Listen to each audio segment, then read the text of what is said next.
ఏపీకి ప్రత్యేక హోదా డిమాండ్ చేస్తూ ఢిల్లీలో చంద్రబాబు చేపట్టిన ధర్మ పోరాట దీక్ష దేశవ్యాప్తంగా చర్చనీయాంశంగా మారింది.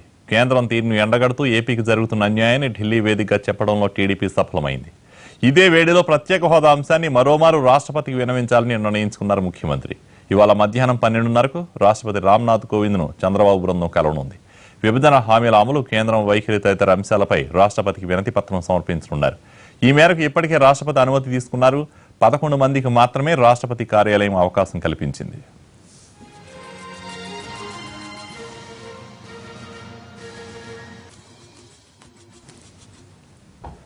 రాష్ట్రపతిని కలిసే 11 మందిలో ఎవరెవరు ఉండాలనే అంశంపై చంద్రబాబు మంత్రాలు జరుపుతున్నారు. ఈ అంశంపై ఇవాళ ఉదయం 10 గంటలకు ఢిల్లీలోని ఏపీ భవన్లో సమావేశం కానున్నారు. ఒక్క తెలుగుదేశం పార్టీ ఎంపీలతో కలిసి వెళ్లాలా లేక జాతీయ, ప్రాంతీయ పార్టీల నేతలతో కలిసి వెళ్లాలా అనే అంశంపై చర్చించనున్నారు. ఏపీ భవన్ నుంచి రాష్ట్రపతి భవన్ వరకు పెద్ద సంఖ్యలో పాదయాత్రగా వెళ్లాలని చంద్రబాబు నిర్ణయించుకున్నారు. ఈ పాదయాత్రలో రాష్ట్ర మంత్రులు, ఎంపీలు, ఎమ్మెల్యేలు పాల్గొనాలని ఇప్పటికే ఆదేశించారు ముఖ్యమంత్రి. ధర్మ పోరాట దీక్ష ముగింపు సభలో ప్రధాని మోడీపై నిప్పులు చెరిగారు. విభజన చట్టంలో 18 హామీలతో పాటు ఏపీకి ప్రత్యేక హోదాను 5 సంవత్సరాల పాటు ఇస్తామని పార్లమెంట్లో ఇచ్చిన హామీని కేంద్రం నెరవేర్చలేదని ఆగ్రహం వ్యక్తం చేశారు. ఈ విషయంలో గత 5 ఏళ్లుగా పోరాడుతూనే ఉన్నామని, కానీ ప్రధాని మోడీ ఏపీ ప్రజల ముఖాన మట్టి, యమునా నీళ్లు కొట్టారని ఆవేదన వ్యక్తం చేస్తున్నారు. చంద్రబాబు నేతృత్వంలోని బృందం రాష్ట్రపతిని కలవనుంది. దీనిపై మరిన్ని అప్డేట్స్ మా ప్రతినిధి రమేష్ ఆలూరి అందిస్తారు. రమేష్ బాబు, జాతీయ స్థాయి నేతలతో వెళ్తారా లేక టీడీపీ ప్రజాప్రతినిధులతో కలిసి వెళ్తారా? దీనిపై క్లారిటీ వచ్చింది.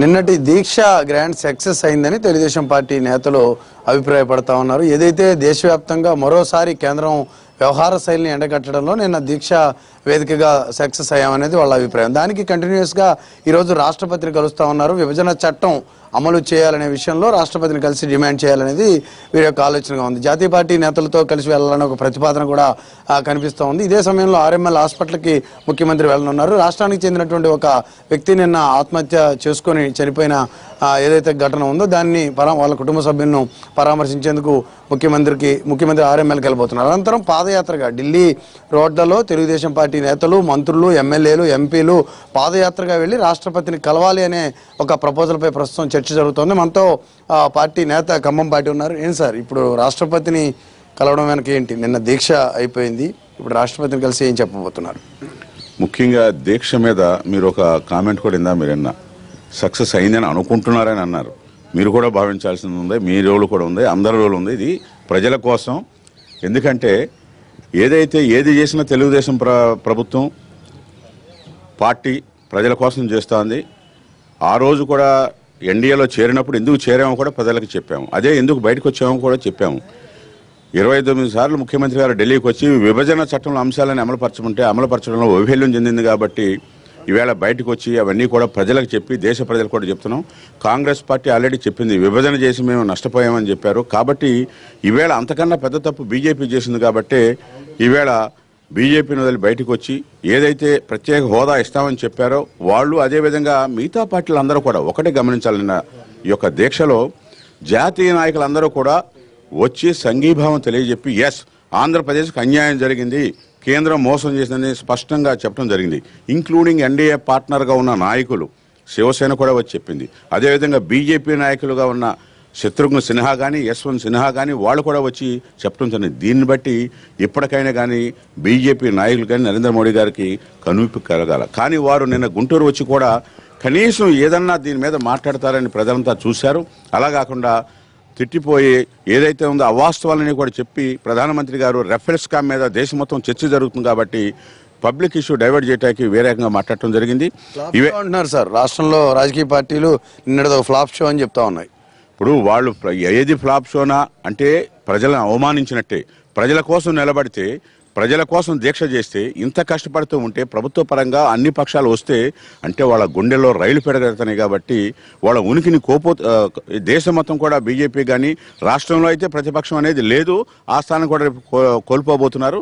వాళ్ళ ఉనికిని కోల్పోబోతున్నారు. కాబట్టి వాళ్ళు గుండెల్లో రైలు పెరగలుగుతాయని నిన్న దీక్ష తర్వాత ముఖ్యంగా జాతీయ పార్టీలన్నీ కూడా స్పందించిన విధానం చూస్తే దేశంలోనే మీడియా కానీ లేదా అందరూ కూడా చాలామంది అందరూ కూడా సంఘీభావం తెలియజెప్పడం జరిగింది. అందులో భాగంగానే ఈవేళ కూడా మరి రాష్ట్రపతికి కూడా తెలియజెప్పాలనే ఉద్దేశంతో ఇక్కడి నుంచి కూడా ముఖ్యంగా నిన్న శ్రీకాకుళం నుంచి కూడా ఎవరైతే ఉన్నారో మేము తీసుకురాలా, స్వయంగా అతను వచ్చి హ్యాండిక్యాప్డ్ పర్సన్ వచ్చి ప్రత్యేక హోదా రాదు అని అనుకుని ఆయన ఆత్మహత్య చేసుకున్నాడని చెప్తా ఉన్నారు.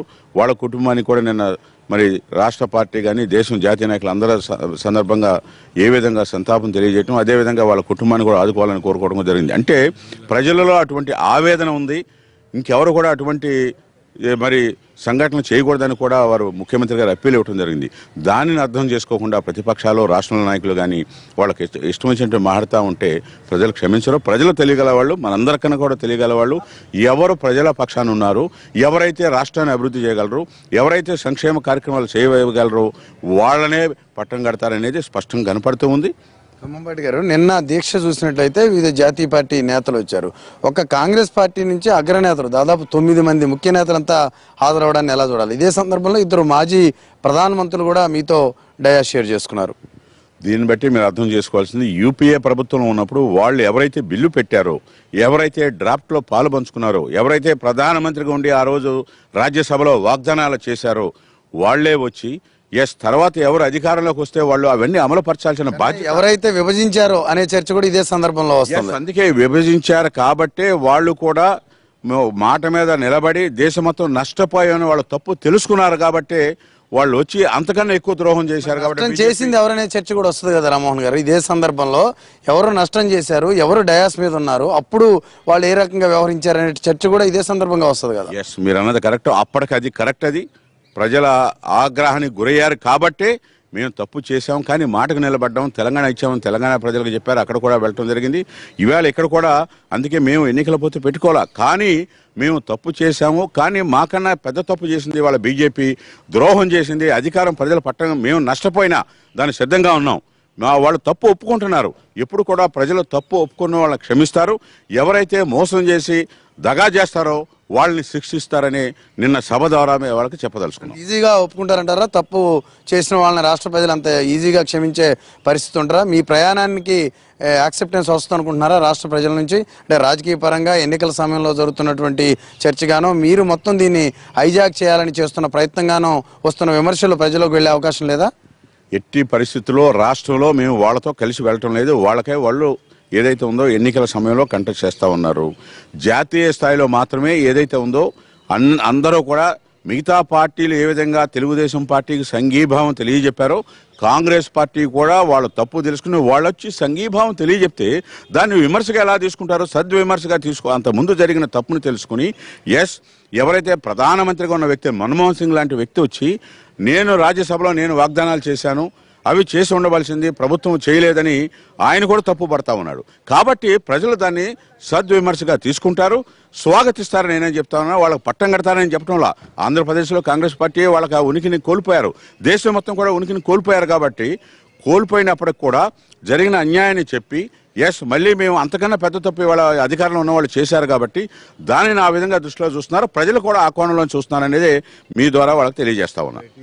ఏదైతే కాంగ్రెస్తో కలిసి డయాస్ షేర్ చేసుకుంటున్నారో దానికి ప్రజల యొక్క ఆమోదం కూడా ఉంటుందనేది తెలుగుదేశం పార్టీ నేతల అభిప్రాయంగా ఉంది. కొద్దిసేపట్లో ముఖ్యమంత్రి ఇక్కడ నుంచి ఆర్ఎంఎల్ ఆసుపత్రికి వెళ్తారు. నిన్న ఆత్మహత్య చేసుకున్నటువంటి వ్యక్తి కుటుంబాన్ని ఆయన పరామర్శిస్తారు. అనంతరం పార్టీ నేతలు అందరితో కలిసి పాదయాత్రగా వెళ్లాలనేది వీరి యొక్క ఆలోచనగా ఉంది. రాష్ట్రపతి దగ్గరకు పాదయాత్రగా వెళ్లడం ద్వారా మరోసారి ఢిల్లీలో ఏపీ గళం వినిపించాలనేది రాష్ట్ర ప్రభుత్వం యొక్క అధికార పార్టీ యొక్క ప్రణాళికగా కనిపిస్తుంది. మరి కొద్దిసేపట్లో ముఖ్యమంత్రి ఏపీ భవన్ నుంచి ఆర్ఎంఎల్ హాస్పిటల్కి ప్రయాణం కాబోతున్నారు. అనంతరం పార్టీ నేతలతో కలిసి రాష్ట్రపతి దగ్గరికి వెళ్తారు.